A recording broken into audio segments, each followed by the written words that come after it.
قرآن پاک نے کہا یہودیوں پہ اللہ نے ذلت مسلط کر دی ہے، یہ ذلیل ہے، ان کا کوئی دیش نہیں۔ یہ جہاں انہوں نے قبضہ کیا ہوا نا فلسطین میں، یہ قبضے کی جگہ ہے اور ایک مٹھی بھر ملک ہے، شاید 60-70 لاکھ آبادی ہو اسرائیل کی۔ اگر امریکہ اس کی مدد نہ کرے تو اسرائیل قائم نہیں رہ سکتا۔ اور اس کے گرد 12-14 اسلامی ملک ہیں۔ بیت المقدس مسجد اقصی معمولی جگہ نہیں۔ حضور نے فرمایا 3 سفر کرو تو سمجھنا ہم عبادت کر رہے ہیں۔ کون کون سے؟ فرمایا اگر بیت اللہ جاؤ تو عبادت سمجھ کے جانا، مسجد نبوی کی طرف جاؤ تو عبادت ہے، اور مسجد اقصی کی طرف جاؤ تو یہ بھی عبادت ہے۔ اور فرمایا مسجد اقصی میں جس نے ایک نماز پڑھی اسے 25,000 نمازوں کا ثواب ملے گا۔ اور میرے رسول پاک نے یہ وہ مسجد ہے جس کے ساتھ معراج شریف جڑا ہوا ہے۔ قرآن پاک نے کہا کہ اس مسجد میں سبحان اللہ اسریٰ بعبدہ لیلا من المسجد الحرام الی المسجد الاقصی۔ مسلمانوں، قرآن کہتا ہے کہ تمہارے معراج کی شان رسول پاک کی مسجد اقصی سے جڑی ہے۔ جس محبوب کو رب معراج کرائے تو مسجد اقصی میں لا کے کرائے۔ وہ جگہ معمولی جگہ ہے، وہ معمولی جگہ ہے مسجد اقصی۔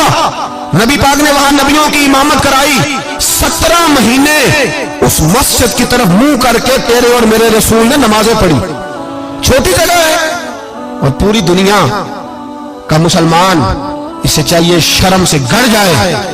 ایک امریکہ کا صدر بول کے کہتا ہے کہ اسرائیل کو اجازت ہے اسے دارالحکومت بنائے، اور مسلمان حکمران بیان دے رہے ہیں ظالموں، لٹیرو، تم اپنی سیاستیں چمکانے کے لیے پہلے ایک دوسرے کو گالیاں دیتے ہو، پھر اکٹھے بیٹھ جاتے ہو نمبرنگ کرنے کے لیے۔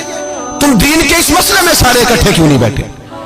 سارے پاکستان کے سیاستدانوں کو، علماء اور مشائخ کو چاہیے تھا ایک پیج پہ اکٹھے ہوتے، اکٹھے بیٹھ کے ایک بیان ہی دے دیتے، ایک بات ہی کر دیتے۔ پھر میرا سلوٹ ہے ترکی کے صدر کو، پھر میرا سلوٹ ہے ترکی کے صدر کو۔ عجیب بات ہے نا کہ اس کے پاس ایٹمی طاقت آپ سے کمزور ہے، آپ کی تگڑی ہے۔ اس کے پاس جو فوجی طاقتیں ہیں وہ اپنی جگہ پر، آپ کی فوجی طاقتوں کا لوہا مانتی ہے دنیا، لیکن پھر مجھے کہنے دو نا، میدان میں بندہ ایٹمی طاقت سے نہیں لڑتا، ایمان کی قوت سے لڑتا ہے۔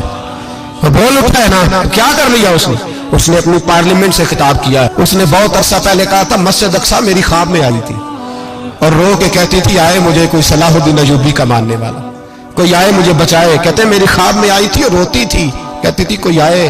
اور ایک شاعر نے کہا ہے مسجد اقصی نبی پاک کو بھی بلاتی ہے، کہتی ہے ایک بار پھر طیبہ فلسطین میں آ، راستہ دیکھتی ہے پھر مسجد اقصی تیرا، ایک بار پھر سے طیبہ سے فلسطین میں آ، راستہ دیکھتی ہے پھر مسجد اقصی تیرا۔